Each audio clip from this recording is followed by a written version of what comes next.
If you have watched my streams recently, you probably already know I was running a gold challenge. But in case you didn't know, in the last 5 weeks, or to be more specific, 33 days, I was farming, grinding and min-maxing gold gain to reach 1 million gold. Why? Well, I figured it would have been a cool and a fun experiment to try and see how much gold I could squeeze if I absolutely min-maxed, but also to test my patience and temptation to not spend anything for 33 days. Before we go into numbers, a little bit of context. I have 9 characters, 6 of which are 1460 plus and other 3 are just low paying farmers. This means I have access to highest legion rates on 6 characters, which significantly increases gold gain, plus I was doing dailies on these 6 characters every single day and selling all of those materials. I have not spent any real money to cheese these and everything was documented in this spreadsheet, week by week, and I also streamed everything live on Twitch. You can find the link to the spreadsheet in the description.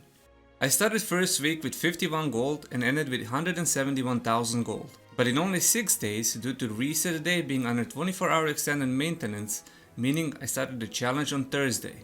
Vicus, Valtan and Argos were the main gold gaining tools every week, as I was only buying the boxes on my main character. Other 5 characters got the full gold gain. Also, I want to note that I haven't done any bussing other than duo Argos bus runs on my main, as I simply find bussing boring.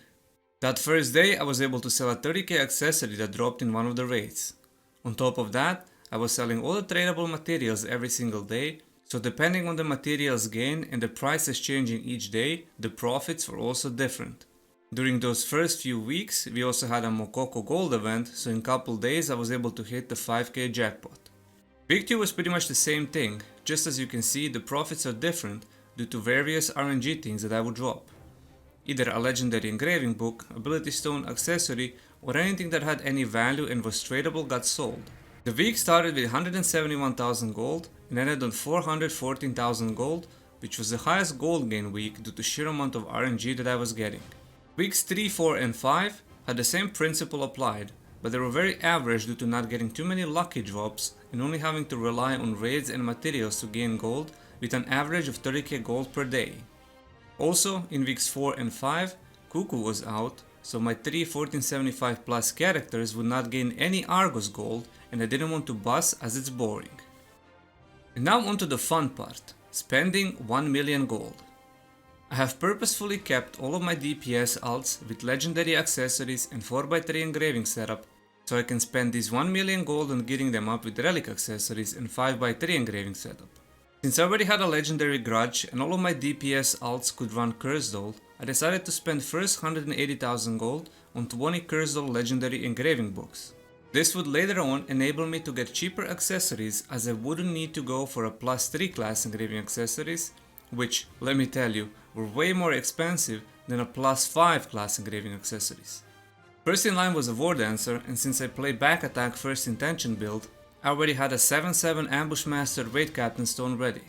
I simply found 3 cheapest and highest quality combinations with plus 5 first intention and bought those first.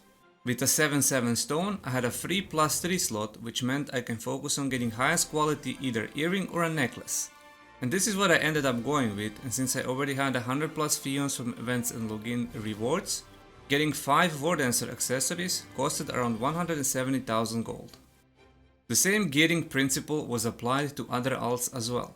I play Red Gun Lancer, so Curse Doll Grudge was also a perfect fit there with legendary books, and simply fighting plus 5 Lone Knight was pretty easy and cheap, as the other combinations with Master Brawler and Supercharge were very cheap, and with a 7-7 stone adding a free plus 3 random engraving, I spent around 150,000 gold, where a lot of gold went on Fions and trying to get a good ability stone. Gearing Striker took few days to find the best possible combination without spending too much gold. Deadblow accessories, no matter plus 5 or plus 3, were almost equally expensive, but I decided not to cheap out too much and just went for it. It was by far the most expensive alt, costing me around 250,000 gold on accessories only, not including Fions and ability stone, which went well over 280k gold.